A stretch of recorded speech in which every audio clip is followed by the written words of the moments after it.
오늘 우리에게 주시는 하나님 말씀 믿음의 행전 세 번째 시간 히브리서 11장 5절과 6절의 말씀입니다.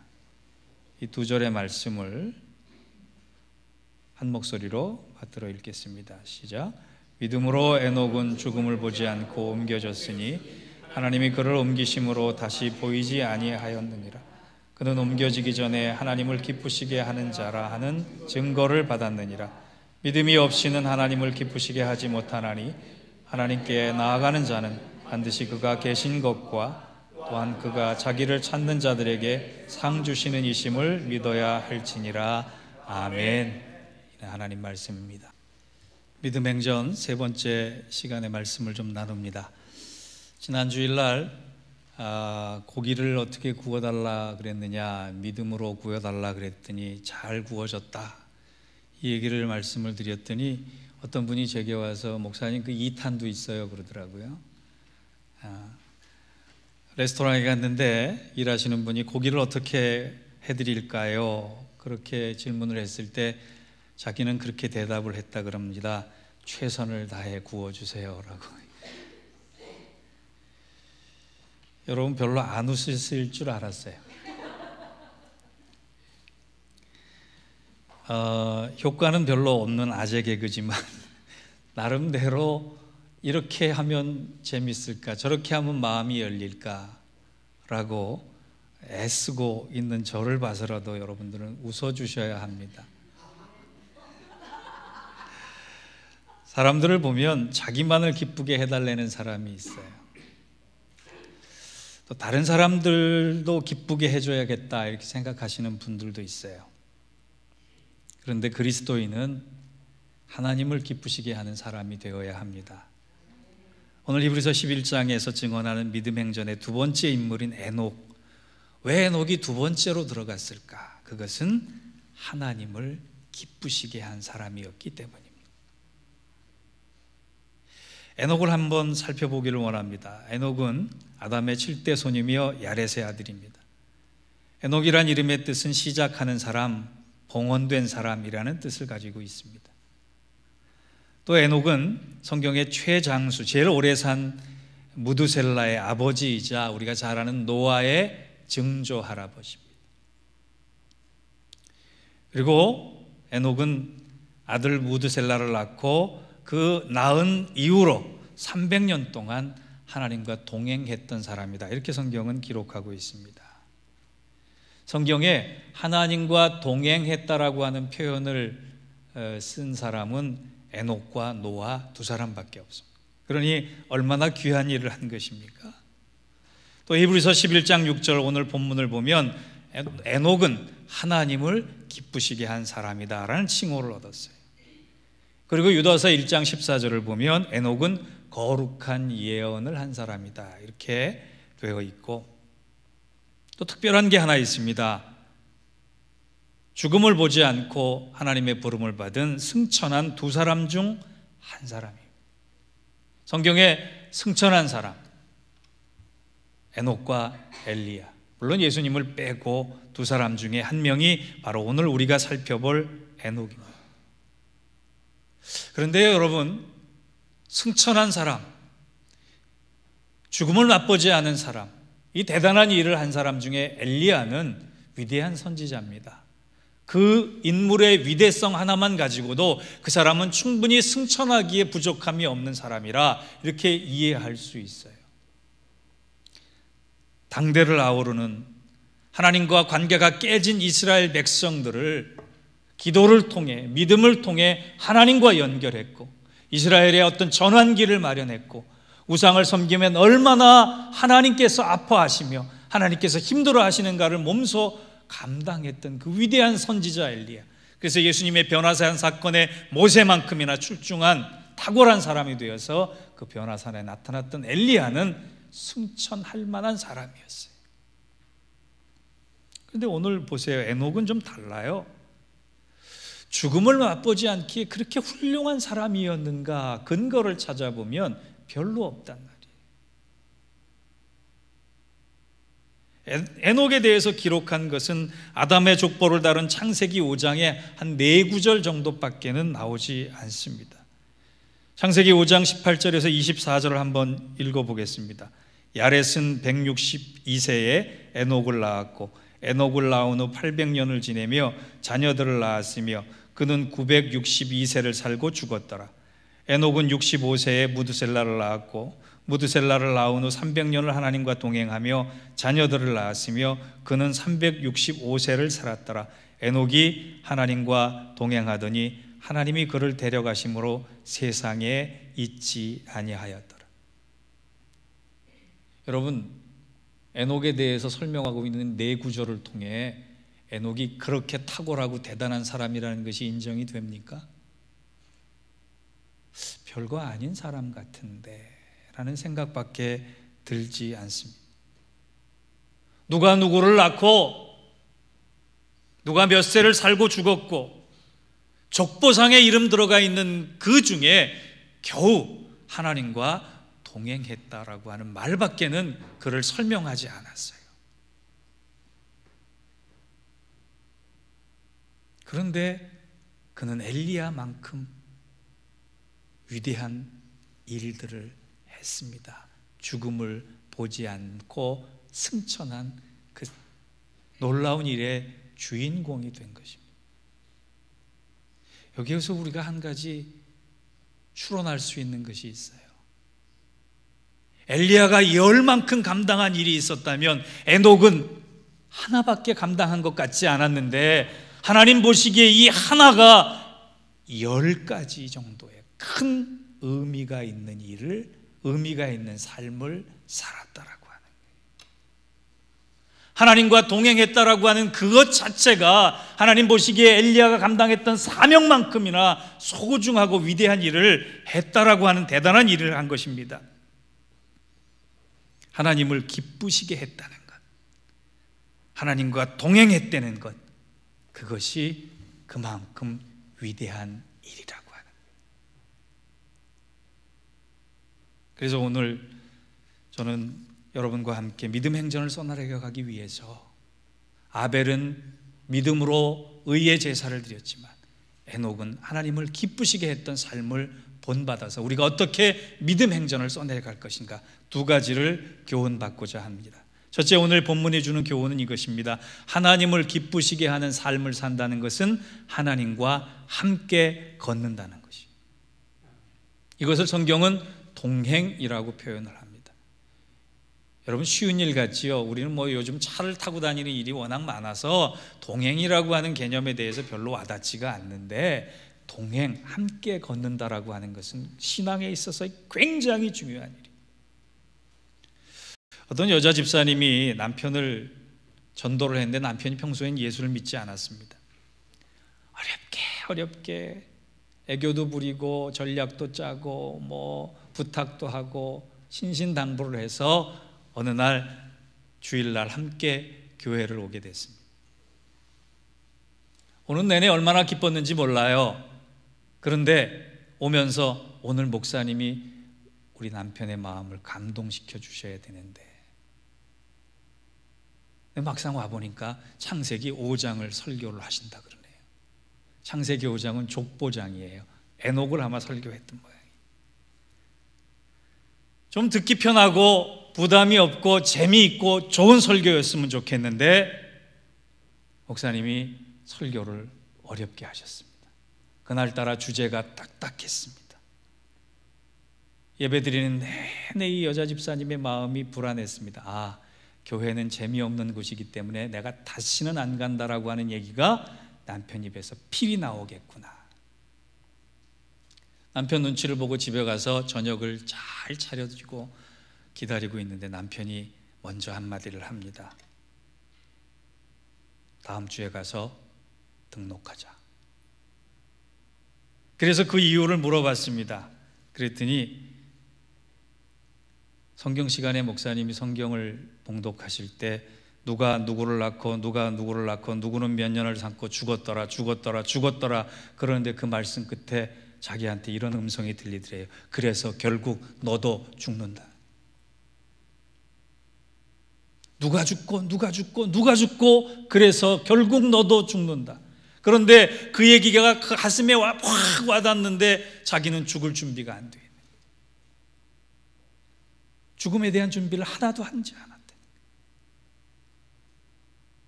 설교 시간 내내 죽음에 대해서 생각을 했고, 내가 죽음 이후에 어떻게 될 것인가를 고민하다가 나에겐 구원자가 필요하다, 나에겐 예수님이 필요하다는 생각을 결론에 이르게 됐고, 그래서 등록을 하기로 결정을 한. 여러분, 설교는 이렇게 들어야 해요. 오늘 하나님이 나에게 하시는 말씀으로 듣는 것이 설교의 좋은 자세입니다. 어떤 분은요, 욥기를 읽다가 뭐라고 얘기하는지 아세요? 목사님, 욥기가 아니라 엽기더라고요. 어떻게 이런 사건이 있고 이런 일이 있습니까? 욥기가 엽기로 읽어지는 사람은 말씀이 나와 상관없다는 사람이에요. 오늘 말씀에 동행이라고 하는 단어가 2번이나 강조가 됩니다. 이 짧은 구절 아래 왜 하나님께서는 동행이라는 단어를 2번이나 말씀하셨을까요? 하나님이 우리와 동행하고 싶다라고 하는 하나님의 초청입니다. 동행이라고 하는 것은 영어로 work with God입니다. going together. 하나님이 함께 가기를 원하시는 거예요. 함께 걷기를 원하시는 거예요. 하나님과 함께 걷는 것을 하나님은 기뻐하신다. 여러분, 하나님과 함께 동행하기를 원하십니까? 그러면 3가지를 잊지 마셔야 해요. 내가 하나님과 함께 걷기 위해서 3가지가 꼭 내 안에 전제되어야 하는데, 첫째는 방향입니다. 동행을 하려면 하나님과 같은 방향을 걸어야 합니다. 우리가 왜 하나님과 동행하는 게 어려운지 아세요? 하나님은 동으로 가길 원하시는데 우리는 서로 가기를 원하기 때문에 그렇습니다. 하나님은 남으로 가라 하시는데 우리는 북으로 가고 있기 때문에 그렇습니다. 방향이 틀리면 도착지가 틀린 거예요. 하나님은 하나님 나라를 위해서 열심히 걸으라고 하는데 우리는 세상을 향해서 반대편으로 걷는 거예요. 그런데 하나님과 목표가 같고 방향이 같으면 어떻게 되느냐? 세상과 다르게 살게 됩니다. 여러분, 일터에 출근하기 귀찮으시죠? 지겨우시죠? 하나님이 왜 그 일터로 보내셨을까요? 하나님이 왜 그 만남을 허락하셨을까요? 하나님이 왜 여전히 훈련받게 하셨을까요? 하나님이 왜 이렇게 더디 성공을 주시지 않을까요? 하나님의 목표를 바라보라 말씀하시는 겁니다.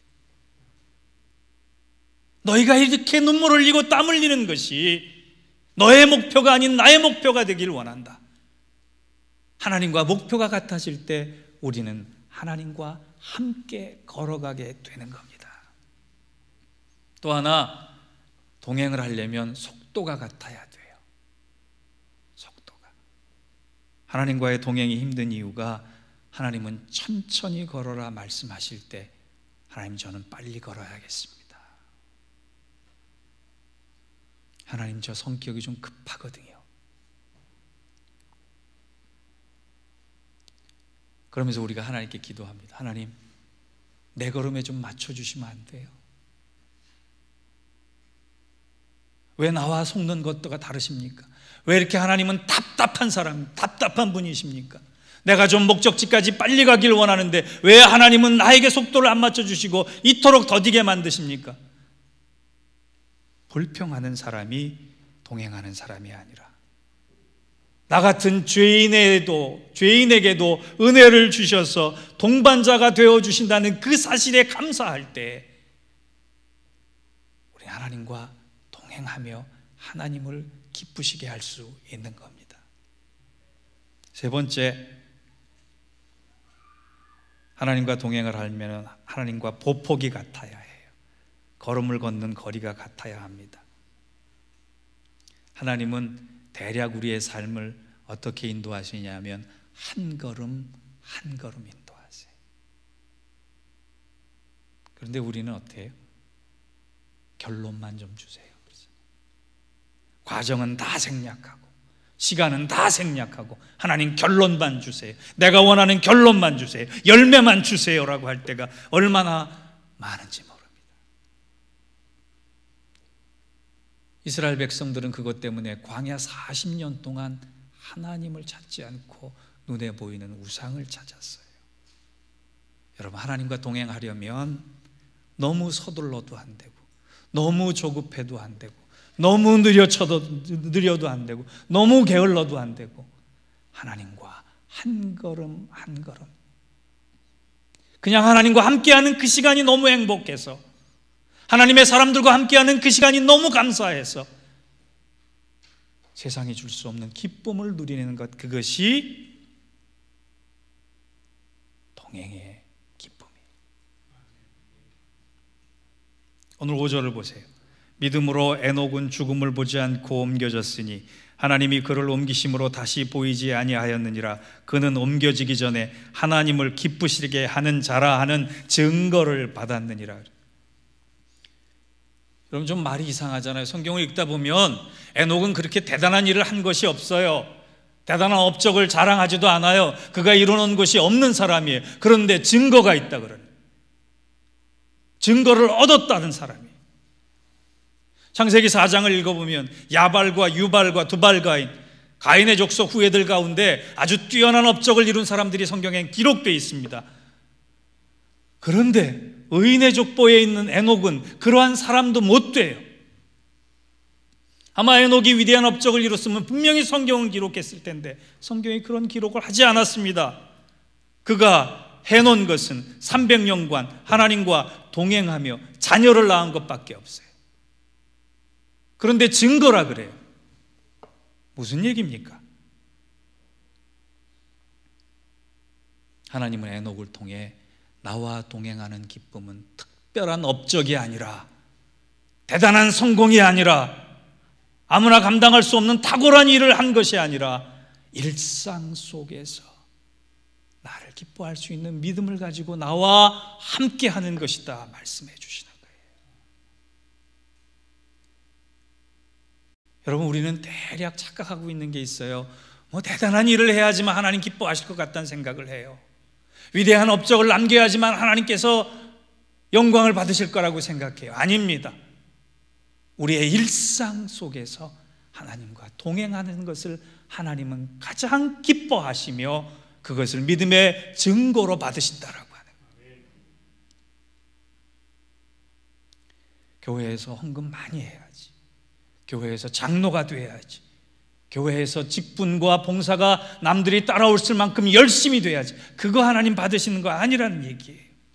내가 명문대를 가고 우리 자녀가 명문대를 가고 내가 사업에 거창한 성공을 이루어서 엄청난 아메리칸 드림을 이루었다라고 해서 하나님 그것만 기쁨으로 여기시지 않는다는 거예요. 여러분의 삶의 자리에서, 하루하루의 일상에서, 날마다 마주치는 그날 속에 남편으로, 가장으로, 어머니로, 며느리로, 일꾼으로 그 일상을 하나님께 드리는 것을 하나님은 가장 기뻐하신다. 여러분, 배달하시는 분도 계시고, 운전하시는 분도 계시고, 남의 발 닦는 분도 계시고, 고기를 자르는 분도 계시고, 꽃을 키우는 분도 계시고, 집에서 아이를 키우는 분도 계세요. 그 모든 일상이 쌓여서 일생이 되는 것입니다. 그 일상을 하나님이 기뻐하시는 매일매일로 드릴 때 하나님은 에녹을 인정하셨듯이 우리를 인정하실 것입니다. 내가 눈을 뜨면 매일 지겹도록 마주하는 일상에 이제 내일부터 생각하세요. 어떻게 하면 하나님께서 기뻐하실까? 내가 어떤 마음을 가지면 하나님께 영광이 될까? 내가 어떤 믿음으로 하루를 감당하면 하나님께서 나를 통해 크게 웃으실까? 그것을 생각하시며 하루를 감당하시기를 바랍니다. 사도 바울은 그래서 갈라디아서 1장 10절에 이렇게 말씀했어요. 내가 사람들에게 좋게 하랴 하나님께 좋게 하랴 사람들에게 기쁨을 구하랴 내가 지금까지 사람들의 기쁨을 구하였다면 그리스도의 종이 아니니라. 여러분, 사람을 두려워하지 마세요. 이건 제게 하는 얘기예요. 사람을 두려워하지 말고 사람을 기쁘게 하지 않고 하나님을 두려워하고 하나님을 기쁘게 하시길 바랍니다. 하나님을 기쁘시게 하는 삶을 사는 사람은 하나님이 책임져 주십니다. 그것이 믿음의 증거예요. 두 번째, 오늘 본문에서 교훈받을 것은 에녹이 하나님을 기쁘시게 했다라고 하는 것은 에녹의 믿음의 자손들을 잘 키웠다라고 하는 거예요. 자녀들에게 믿음의 유산을 남기는 것이 하나님께 기쁨을 드리는 거예요. 이제 유머로만 받아들이셨으면 좋겠어요. 이 말에 또 시험 들으면 안 돼요. 엄마가 자녀들을 바라보는 등급이 있대요. 1등급의 아이는 어떤 아이냐면 공부 잘하는 아이예요. 시키지 않아도 공부 열심히 하는 아이가 1등급의 아이대. 2등급의 아이는 아주 성격이 좋은 아이예요. 말도 잘 듣고 순종도 잘하고 한 번도 섭섭하다는 내색도 안 하고 용돈을 안 줘도 지가 벌어 쓰고 그런 2등급의 아이래요. 3등급의 아이는 밥 잘 먹고 건강한 아이래요. 아프지 않으면 얼마나 좋아요. 4등급의 아이가 있어요. 어떤 아이인지 아세요? 지 애비 닮은 아이래요. 유머로만 받아들이셔야 돼요. 오직하면 이런 유머가 나왔을까 싶어요. 에녹이 태어나서부터 죽을 때까지 하나님과 동행을 했으면 우리도 따라가기 힘든 사람. 에녹이 365년을 살았는데 첫 65년은 하나님의 말씀에 귀를 기울이지 않았던 사람이에요. 자기 인생이 65년, 그동안에는 신앙적으로 방황도 했고 혼란기도 겪었고 하나님을 떠나 있었던 공백기이기도 했어요. 그런데 그가 하나님과 동행하게 된 계기가 있었는데 그 계기가 어떤 계기냐? 아들 무드셀라를 낳은 계기입니다. 신기하게도 인간적인 생각으로 꽉 차 있던 그가 65세에 무드셀라를 낳고 나서 인생이 달라졌어요. 저는 에녹의 메시지를 준비하면서 하나님이 에녹에게 중요하게 본 것은, 우리가 중요하게 봐야 할 것은 그가 죽지 않고 승천했다가 아니라 그가 65세에 인생의 전환점을 하나님 안에서 마련했다, 변화의 순간을 체험을 했다라고 하는 것을 더 중요하게 봐야 된다. 우리가 애들 낳았다고 해서 모두 다 달라지는 인생을 사는 것은 아닙니다. 그 당시 많은 사람들도 아들과 딸을 낳았습니다. 그런데 성경은 유독 에녹이 그의 아들 무드셀라를 낳고 인생이 달라졌다고 얘기를 해요. 왠지 아세요? 그가 아들을 낳고 등남했기 때문이 아닙니다. 아들을 통해 하나님의 마음을 이해했기 때문이에요.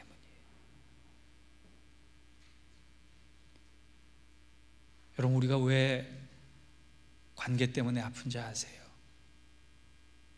마음이 없어서가 아니라 마음이 이해가 안 돼서 그래요.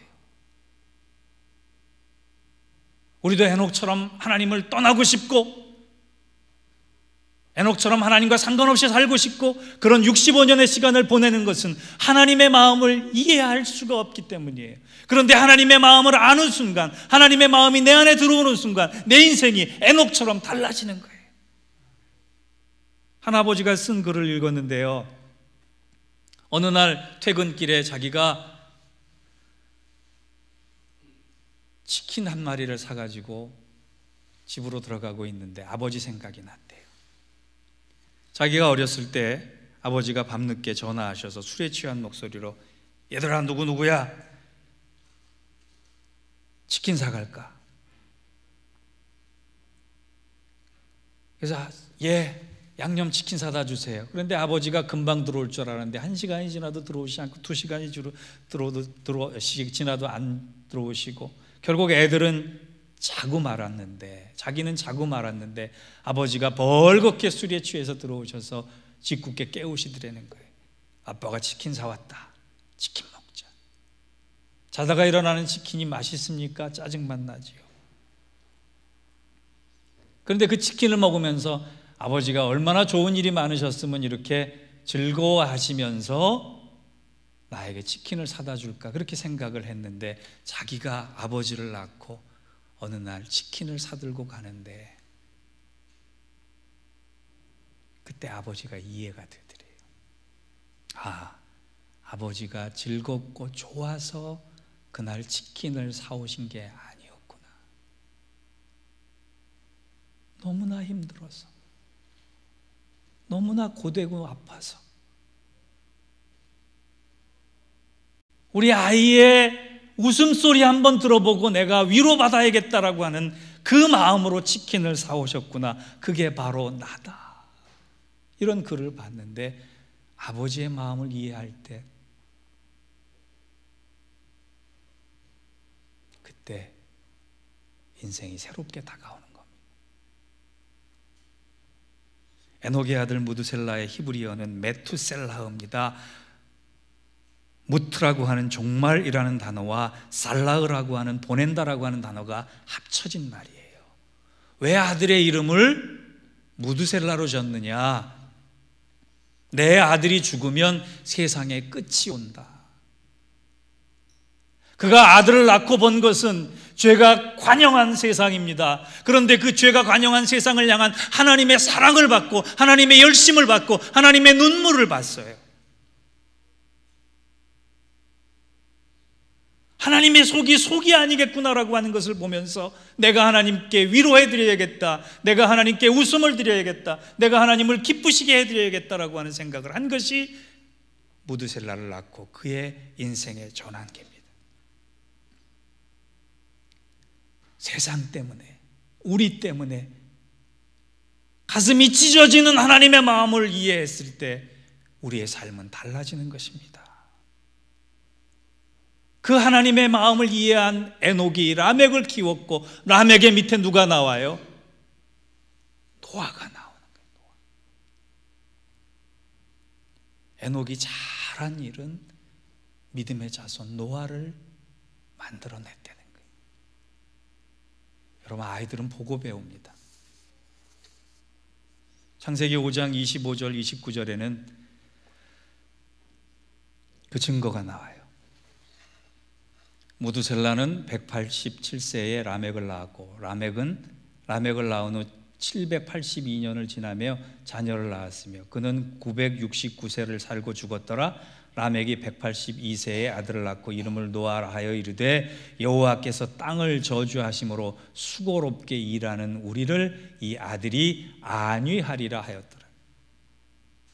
에녹을 보고 무드셀라와 라멕과 노아가 하나님을 이해했고 하나님을 바라보았고 하나님의 기쁨을 드리겠다고 작정한 거예요. 그래서 부모의 자리가 어려운 겁니다. 블레우드라고 하는 분은 이런 얘기를 했어요. 부모가 자녀에게 남길 유산은 3가지인데 그것은 좋은 기억과 좋은 습관과 좋은 믿음이어야 한다.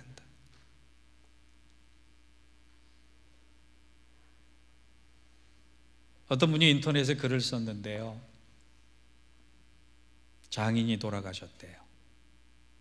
장모님 돌아가시고 딱 보름 만에 장인이 하나님 앞에 부름받았는데, 장례를 치면서 많은 사람이 찾아와서 조문을 할 때 장인의 별명이 떠오르더래요. 영국 신사. 누구에게도 욕을 듣지 않으시고 험담하시지도 않고 다른 사람을 품고 존중하시며 본인은 정작 힘들게 살았는데, 그 장인을 평가한 사위의 한 구절이, 한 문장의 구절이 저의 가슴을 그렇게 진하게 감동을 시키더라고요.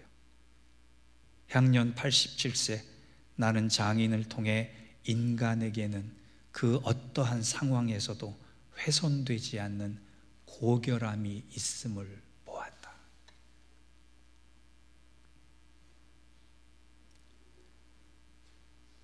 인간에게는 그 어떤 상황에서도 훼손되지 않은 고결함이 있음을 보았다.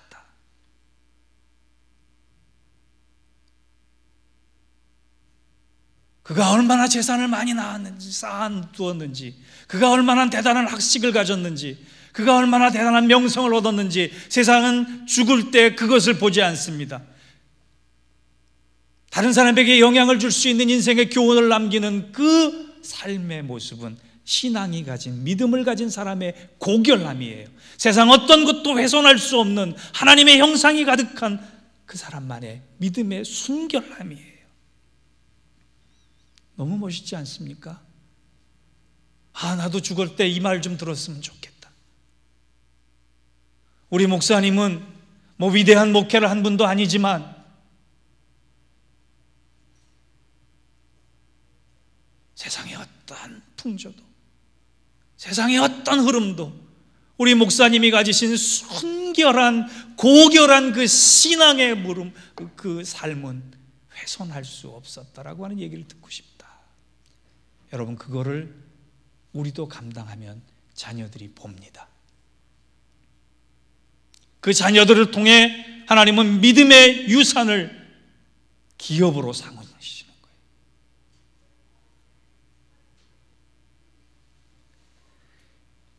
창세기 48장에 보면 야곱이 마지막 눈을 감으면서 요셉을 축복할 때 이런 얘기를 합니다.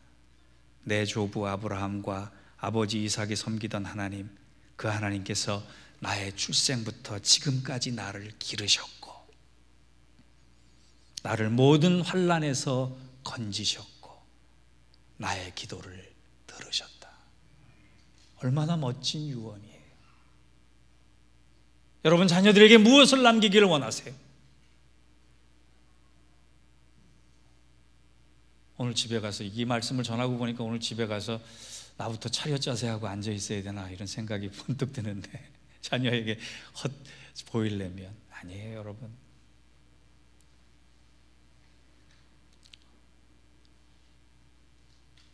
내 인생에 환난이 많고 눈물이 많았지만 나는 그때마다 기도했고, 기도하는 나를 통해 세상의 어떤 것도 나를 훼손하지 않았고 나는 순결하고 고결한 모습으로 하나님 앞에 갔다라고 하는 야곱처럼 그 위대한 유언을, 유산을 남겨줄 수 있는 저와 여러분 되시기 바랍니다. 그런 사람에게 히브리서 11장 6절의 본문은 이렇게 위로의 말씀을 주십니다.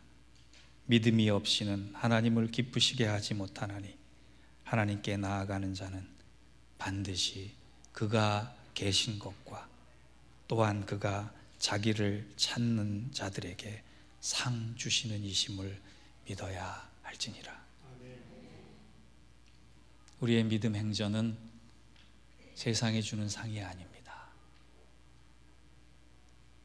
우리의 믿음 행전은 눈물이 많고 아픔이 많고 갈갈이 찢어지는 가슴을 갖고 이 미국 땅을 살아도 마지막 날 하나님이 우리에게 상 주심을 믿고 확신하며 나아가는 걸음입니다. 그 걸음에서 하나님과 동행하는 우리 교회 원성도 되시기를 주의 이름으로 축원합니다. 기도하겠습니다. 하나님과 동행하는 사람, 하나님을 기쁘시게 하는 사람, 그래서 하나님 나라의 상을 받는 우리가 되게 하여 주옵소서. 예수님의 이름으로 기도하옵나이다. 아멘.